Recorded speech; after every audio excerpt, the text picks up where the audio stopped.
Assalamualaikum warahmatullahi wabarakatuh. Sobat Sehat Banyu Bening, perkenalan saya Dr. Fadli. Pada sesi kali ini saya akan membicarakan mengenai kapan saja kita harus datang ke rumah sakit.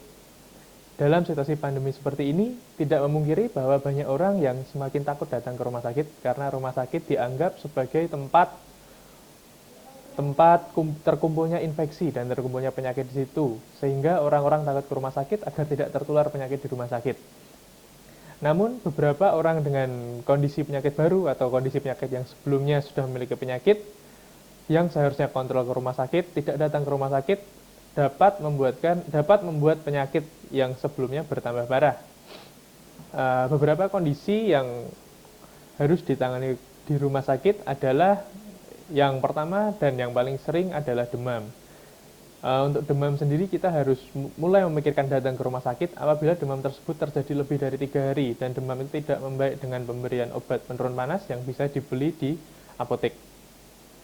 Yang kedua adalah kondisi diare dan muntah, di mana kondisi diare yang muntah pada kali ini adalah kondisi di mana orang dengan diare dan muntah tidak dapat mendapatkan cairan pengganti dan asupan pengganti yang didapatkan secara per oral atau mulut, sehingga perlu dilakukan penggantian cairan dan nutrisi dari jalur infus, serta dicari tahu penyebab diare dan muntahnya.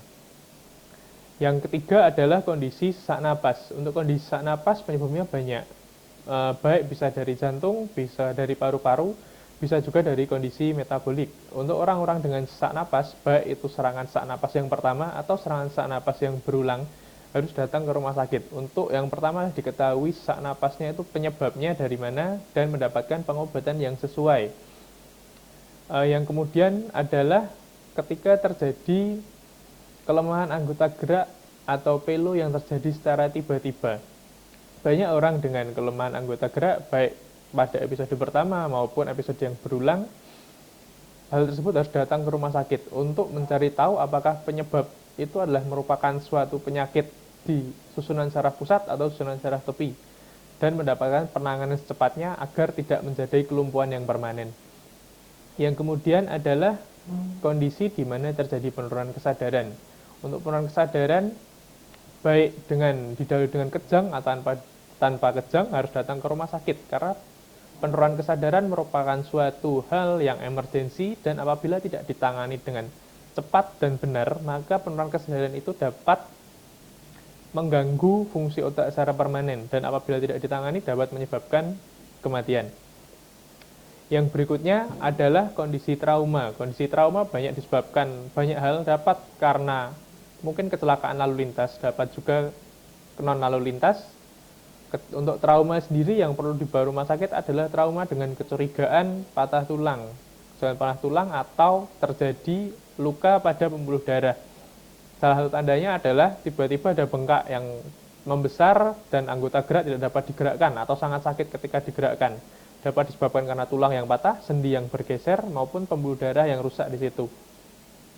Yang berikutnya adalah kondisi nyeri dada. Nyeri dada sebelah kiri harus dibawa ke rumah sakit karena nyeri dada sebelah kiri yang tembus belakang merupakan suatu nyeri dada yang khas yang disebabkan oleh penyumbatan aliran darah di jantung, dan harus ditangani dengan cepat, kurang dari 6 jam. Apabila tidak, dapat menyebabkan kematian sel jantung yang permanen. Kondisi lainnya yang perlu dibawa ke rumah sakit adalah ketika ada benda asing. Benda asing baik di telinga, baik di hidung, dan baik di tenggorokan harus segera diatasi, karena bila tidak diatasi untuk di hidung dan telinga dapat menyebabkan sebagai fokus infeksi, dan bila di tenggorokan tidak diatasi dapat bergeser dan dapat menyumbat aliran napas. Yang kemudian adalah ketika terjadi perdarahan hebat. Perdarahan hebat penyebabnya banyak. Perdarahan hebat bisa karena trauma, mungkin pada kasus lain pada kondisi melahirkan baik sebelum atau sudah melahirkan, itu harus dibawa ke rumah sakit untuk segera di stop perdarahannya dan diketahui apakah membutuhkan tambahan darah atau tidak. Kemudian ada lagi kemungkinan untuk kasus yang pasien khusus untuk ibu hamil seperti muntah hebat pada trimester pertama harus dibawa ke rumah sakit. Kemudian bila ada kontraksi, baik itu ketika sudah saat bayi lahir atau sebelum hari perkiraan lahir, harus juga dibawa ke rumah sakit ketika terjadi ketuban itu pecah dan ketika dirasakan tidak ada gerakan janin yang dirasakan. Itu harus dibawa ke rumah sakit untuk mengetahui kondisi janin di dalam perut ibu. Saya rasa sementara itulah beberapa hal yang mewajibkan kita untuk datang ke rumah sakit dengan tujuan adalah mendapatkan kesembuhan. Karena ketika kita menunda datang ke rumah sakit dapat menyebabkan penyakit yang seharusnya bisa sembuh, menyebabkan penyakit itu jatuh menjadi parah. Baik, sekian dari saya. Apabila ada pertanyaan dapat ditanya pada kontak di bawah ini. Sekian, wassalamualaikum warahmatullahi wabarakatuh.